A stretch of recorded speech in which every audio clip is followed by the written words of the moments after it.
ഇതാ ഇങ്ങനൊരു പാക്കറ്റ് കിട്ടിക്കഴിഞ്ഞാൽ എന്തോ ഒരു പാങ്ങല്ലേ പൊട്ടിക്കാൻ വേണ്ടിയിട്ട്. ഇതിപ്പം ദുബൈയിൽ നിന്ന് നാട്ടിലേക്ക് അയച്ചാലും നാട്ടിൽ നിന്ന് ദുബൈയിലേക്ക് അയച്ചാലും അല്ല നമ്മൾ തന്നെ ഓർഡർ ചെയ്ത് ഡെലിവറി ചെയ്ത സംഭവമായാലും ഇങ്ങനെ കയ്യിൽ കിട്ടിയിട്ട് പൊട്ടിക്കാൻ വേണ്ടി നല്ല രസമാണല്ലേ. നിങ്ങൾ വിചാരിക്കുന്നത് എന്തോ ദുബൈയിൽ നിന്ന് കൊടുത്തയച്ച ചോക്ലേറ്റോ പിസ്തയൊക്കെയാണ്. എന്നാൽ ഇതാ ഒന്നല്ല കേട്ടാ, നമ്മളെ നാട്ടിൽ നിന്ന് കൊടുത്തയച്ചതാണ്. ഇതാ ഈ ഇതിൻ്റെ വില അറിയണമെങ്കിലേ ഇവിടെ വരണം. സത്യം പറയല, നാട്ടിൽ നിന്ന് ഒരു വിലയില്ലാത്ത സാധനം ഉണ്ടായതാണ്. ഇവിടെ വന്നതിന് ശേഷം അത്ര ഇതിൻ്റെ ഒരു ഇതറിഞ്ഞത്. എന്താണെന്നറിയ പറഞ്ഞു വരുന്നത്, നമ്മുടെ നാട്ടിലെ ബീഫ് തന്നെ. ഇവിടെ ഇപ്പം എത്ര ഇന്ത്യൻ ബീഫ് പറഞ്ഞാലും പാകിസ്ഥാനി ബീഫ് പറഞ്ഞാലും നമ്മളാ നാട്ടിലെ ഫ്രഷ് ബീഫിൻ്റെ ടേസ്റ്റില്ലേ അതൊരിക്കലും കിട്ടാൻ പോകുന്നില്ല.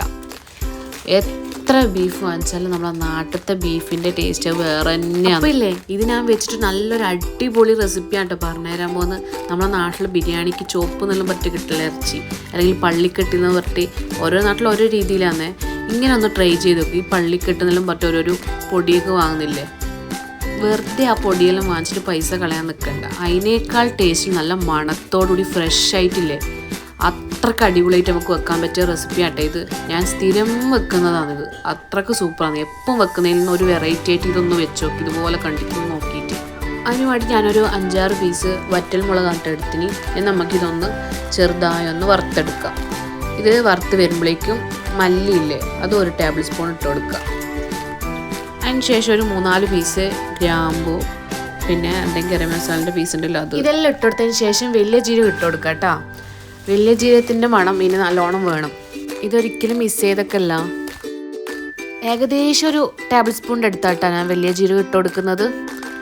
ഇനി ഇതിലേക്ക് കുറച്ച് ഉലുവ ഇട്ട് കൊടുക്കുക. വളരെ കുറച്ച് മതിയേ, അധികം ഇട്ടേതാ കയ്പ്പ് ടേസ്റ്റ് വരും.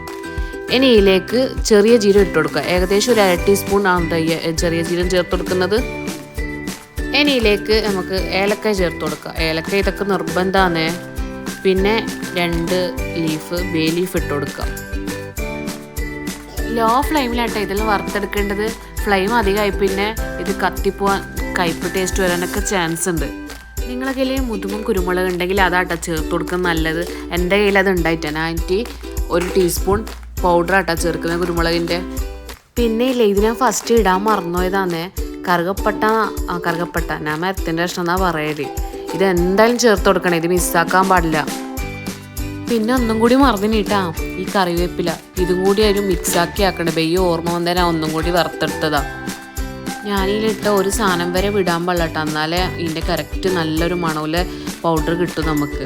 എല്ലാം ഒരേപോലെ വേണം. ഇത് പൊടിച്ച് വെച്ച് അത് മാറ്റി വെക്കുക. അതിന് ശേഷം കുറച്ച് വെളുത്തുള്ളി ഇഞ്ചി എടുത്ത് ഇതുപോലെ ഒന്ന് ജ്യൂസിലൊന്ന് ക്രഷ് ചെയ്തെടുക്കുക. അതിന് ശേഷം കുറച്ച് ചെറിയ ഉള്ളി ഇതുപോലെ ഒന്ന് ചതച്ചെടുക്കുക ജ്യൂസിൽ. ഇനി നമുക്ക് കറി റെഡിയാക്കിയാലോ.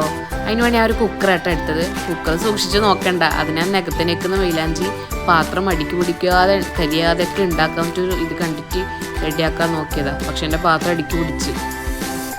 കുറച്ച് വെളിച്ചെണ്ണ ഒഴിച്ചെടുക്കുക. വെളിച്ചെണ്ണ തന്നെ വയ്ക്കണേ. അതിലേക്ക് ഇപ്പോൾ ഇട്ട സാധനങ്ങളിലിട്ടൊന്ന് വറുത്തെടുക്കുക.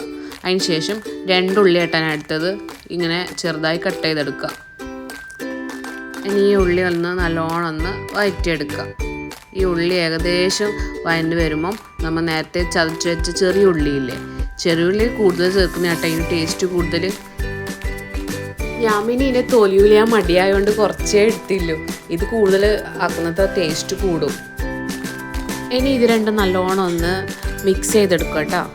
മിക്സ് ചെയ്തതിന് ശേഷം നേരത്തെ വെളുത്തുള്ളി ഇഞ്ചിയൊക്കെ ചതച്ച് വെച്ചിട്ടില്ലേ അത് ചേർത്ത് കൊടുക്കുക. ജസ്റ്റ് ഒന്ന് ക്രഷ് ചെയ്തെടുത്താൽ മതി, ഓവർ പേസ്റ്റ് ആക്കാൻ വേണ്ടി നിൽക്കണ്ട. ഇനി ഇതിലേക്ക് 2 പീസ് പച്ചമുളകില്ലേ അതൊന്ന് നടുവേ കീറി കൊടുത്തിട്ട് ഇട്ട് കൊടുക്കുക. പച്ചമുളക് ഒരു 2 പീസ് മതി. ഇത് നമ്മൾ വറ്റൽമുളകൊക്കെ പൊടിക്കുന്നില്ല, അപ്പോൾ അത്യാവശ്യം എരിവൊക്കെ ഉണ്ടാവും. ഇനി ഇത് ഇട്ട് കൊടുത്തതിന് ശേഷം ഒരു വലിയ തക്കാളി ചെറുതായി കട്ട് ചെയ്ത് കൂടി ചേർത്ത് കൊടുക്കുക.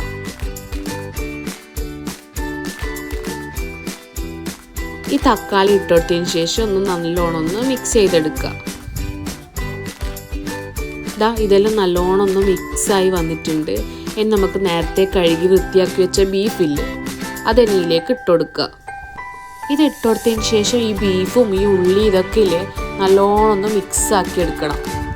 ഈ ബീഫും ഉള്ളിയൊക്കെ നന്നായി മിക്സായി വന്നതിന് ശേഷം ഇല്ലേ ഇതിലേക്ക് നമുക്ക് പൊടി ചേർത്ത് കൊടുക്കാം. വെറും 2 പൊടി മാത്രമേ ഇപ്പോൾ ചേർത്ത് കൊടുക്കുന്നുള്ളൂ. 1 സ്പൂൺ മഞ്ഞൾപ്പൊടിയും പിന്നെ 1/2 സ്പൂൺ ബീഫ് മസാല പൊടിയും. ഇതുണ്ടെങ്കിൽ മാത്രം ചേർത്ത് കൊടുത്താൽ മതിയേ ബീഫ് മസാലൻ്റെ പൊടി. മഞ്ഞൾപ്പൊടി മാത്രം ഇട്ട് വേവിച്ചാലും മതി. ഇനി ഇതിലേക്ക് ഈ ബീഫിന് ആവശ്യമായില്ല ഉപ്പ് ചേർത്ത് കൊടുക്കാം. അതിന് ശേഷം 1 ടേബിൾ സ്പൂൺ വിനാഗിരി ചേർത്ത് കൊടുക്കും. നല്ല നമ്മളെ ബീഫെല്ലാം നല്ല സോഫ്റ്റായി വരാൻ വേണ്ടിയിട്ടാണ് ഈ വിനാഗിരി ചേർത്ത് കൊടുക്കുന്നത്. ഇനി കുറച്ച് വെള്ളം ചേർത്താൽ മതി. അത്യാവശ്യം ഇതിന് വേവുമ്പോൾ വെള്ളമൊക്കെ വരുമല്ലോ, അപ്പം കുറച്ച് വെള്ളം കൂടി ചേർത്ത് കൊടുത്തിട്ട് ഇതൊന്ന് വേവിക്കാൻ വെക്കാം. ഇനി ഇതിലേക്കൊരു അടിപൊളി സാലഡ് ഉണ്ട്. അത് നല്ലൊരു ടേസ്റ്റായിട്ടാണ് കഴിക്കാൻ വേണ്ടിയിട്ട്. അതിൽ അധികം സാധനമൊന്നും വേണ്ട. ഞാനിപ്പോൾ എടുത്തിരിക്കുന്നത് ഒരു 2 ഉള്ളിയാണ്. ആ 2 ഉള്ളി ഇതുപോലെ കട്ട് ചെയ്തതിന് ശേഷം ഇതിലേക്ക് ഒരു 1/4 കഷ്ണം ബീട്രൂട്ട് ഇതുപോലെ നേരിയതായി കട്ട് ചെയ്ത് കൊടുക്കുക. പിന്നെ ഒരു 3 പച്ചമുളക് നേരെ ഇങ്ങനെ റൗണ്ടായിട്ട് കട്ട് ചെയ്തെടുക്കുക. അങ്ങനെ ഇത് 3 ഇട്ടതിന് ശേഷം ഇതിലേക്ക് ആവശ്യത്തിനില്ല ഉപ്പ് ചേർത്ത് കൊടുക്കുക. ഉപ്പ് നോക്കിയിട്ട് ചേർത്ത് കൊടുത്താൽ മതി. ഇനി ഇതിലേക്ക് ഇതിൻ്റെ ഒരു 1/4 ഭാഗം ഇല്ലേ വിനാഗിരി ചേർത്ത് കൊടുക്കുക. ഫുള്ളായി വിനാഗിരി ചേർക്കണമെന്നില്ല, വെള്ളം കൂടി ചേർക്കാം. ഇങ്ങനെ വിനാഗിരി ചേർത്ത് വെച്ചാൽ ഇത് കുറേ ദിവസം വരെ പുറത്ത് വെക്കുക, ഇതൊന്നും ആവില്ല.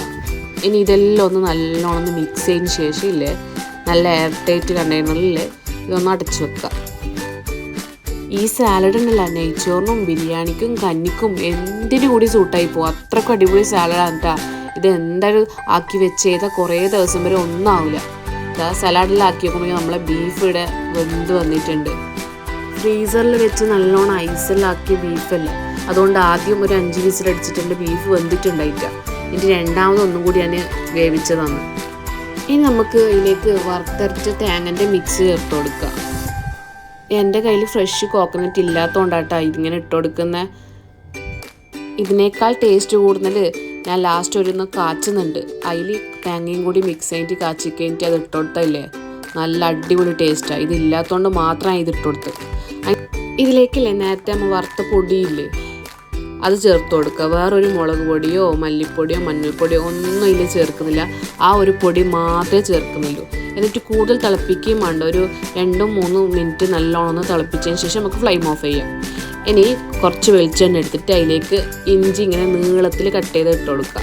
ഞാൻ ഈ ടൈമാണ് പറഞ്ഞത്. നമ്മൾ ഫ്രഷ് തേങ്ങ ഉണ്ടെങ്കിൽ അതുകൂടി ഇട്ട് കൊടുക്കുന്നത് നല്ല ടേസ്റ്റ് ഉണ്ടാവും. എൻ്റെ കയ്യിൽ ഇല്ലാത്തതുകൊണ്ടാണ് ഞാനത് ഇട്ട് കൊടുത്തത്. ഇഞ്ചി ഒന്ന് ചെറുതായി പച്ചമണം മാറുമ്പോൾ ഇതിലേക്ക് ഈ മുളക് ഇട്ട് കൊടുക്കുക. ഈ നീളമുള്ള മുളകിനേക്കാൾ നല്ലത് ഈ ഉണ്ട മുളകാണ് കേട്ടോ. ഇതിൻ്റെ പേരെന്തെന്ന് എനിക്കറിയില്ല. അതിന് ശേഷം ഇതിലേക്ക് കറിവേപ്പിലൂടെ ഇട്ട് കൊടുക്കുക. ഇനി ഇതെല്ലാം ഒന്ന് നല്ലോണം ഒന്ന് വഴറ്റിയിട്ട് ഇതിൻ്റെ പച്ചമണമൊക്കെ മാറിക്കഴിഞ്ഞാൽ നമുക്ക് ഫ്ലെയിം ഓഫ് ആക്കിയിട്ട് നമ്മളെ കറിയിലേക്ക് ഇത് ഒഴിച്ചു കൊടുക്കുക. ഈ കാച്ചിയതില്ലേ കറിയിലേക്ക് ഒഴിച്ചു കൊടുത്ത് ആടെ മുളക്കാൻ പാടില്ല കേട്ടോ. ഇത് ഒഴിച്ചതിന് ശേഷം ഒരു 5 മിനിറ്റോ 10 മിനിറ്റോ ഒന്ന് അങ്ങനെ അനക്കാതെ മൂടി വെക്കുക. എന്നിട്ട് വേണം കേട്ടോ ഇതൊന്ന് മിക്സ് ചെയ്യാൻ വേണ്ടിയിട്ട്. ഈ വീഡിയോ കാണുന്ന പോലെ കറി ഉണ്ടാക്കി കൊടുത്തു നോക്കിയോ ഒരാളും കുറ്റം പറയില്ല. അടിപൊളി കറിയെന്നേ പറയും. അതേ ഫ്രഷായി നമ്മളെല്ലാം വറുത്ത് പൊടിക്കുന്നോണ്ടില്ലേ ഭയങ്കര മണവും ടേസ്റ്റെല്ലാമാണ്. സാധാ നേരത്തെ പൊടിച്ച് വെച്ച മുളകും മല്ലി അതൊന്നും അല്ലല്ലോ, നമ്മൾ ഫ്രഷായിട്ട് പൊടിക്കുന്നതല്ലേ. അപ്പോൾ അടിപൊളി ടേസ്റ്റാണ് ഇത് കഴിക്കാൻ വേണ്ടിയിട്ട്. ഈ കറിയും നെയ്ച്ചോറും നേരത്തെ ഉണ്ടാക്കിയ ഉള്ളി സലാഡൊക്കെ ഇല്ലേ അതൊക്കെ ഒന്ന് മിക്സായി കഴിക്കുമ്പോൾ നമ്മുടെ ശരിക്കും പള്ളിക്കെട്ടിൻ്റെ ടേസ്റ്റ്, പിന്നെ നമ്മളെ ബിരിയാണിൻ്റെ മംഗലത്തിൻ്റെ ബിരിയാണി കിട്ടല്ലേ ചോപ്പ്, അതിൻ്റെയൊക്കെ ഒരു നല്ലൊരു ടേസ്റ്റുള്ള സംഭവമാണ്. ഈ കോംബോക്ക് പറ്റിയ അച്ചാറാണ് കേട്ടോ ഇത്. നല്ല മധുരവും എരിവൊക്കെ ആയിട്ടുള്ള ചില്ലി ഫ്ലേക്സ് ഒക്കെ കിട്ടാൻ നല്ല അടിപൊളി അച്ചാറാണ്. വെറും ഷോർട്ട് വീഡിയോ ആയിട്ടാട്ടോ ഈ അച്ചാറിൻ്റെ ഞാൻ വീഡിയോ ഇട്ടിട്ടുള്ളത്. ടൈം ഉണ്ടെങ്കിൽ അതും കൂടി ഒന്ന് കണ്ടുനോക്കി ട്രൈ ചെയ്ത് നോക്കിയേ. അതും ഹെൽത്തി ആയ രീതിയിൽ ഓവർ വിനാഗിരിയും മുളക് പൊടിയൊന്നും ചേർക്കാത്ത അച്ചാറാണിത്. പിന്നെ ഇല്ലേ നിങ്ങൾക്ക് ഇങ്ങനെ വെറൈറ്റി ആയിട്ടുള്ള റെസിപ്പീസും വെറൈറ്റി ആയിട്ട് വീഡിയോ ഒക്കെ കാണാൻ ഇഷ്ടമാണോ? എന്നാൽ പിന്നെ ഈ ചാനലൊന്ന് സബ്സ്ക്രൈബ് ചെയ്യണേ. നിങ്ങൾക്ക് ഈ വീഡിയോ ഇഷ്ടപ്പെട്ടിനൊന്ന് ലൈക്കും കമൻറ്റൊക്കെ ഇടണേ. ഇഷ്ടപ്പെട്ടില്ലെങ്കിലും കമൻറ്റൊക്കെ ഇട്ടോ, പ്രശ്നമില്ല. എന്നാ ഓക്കെ, നെക്സ്റ്റ് വീഡിയോ കാണാം.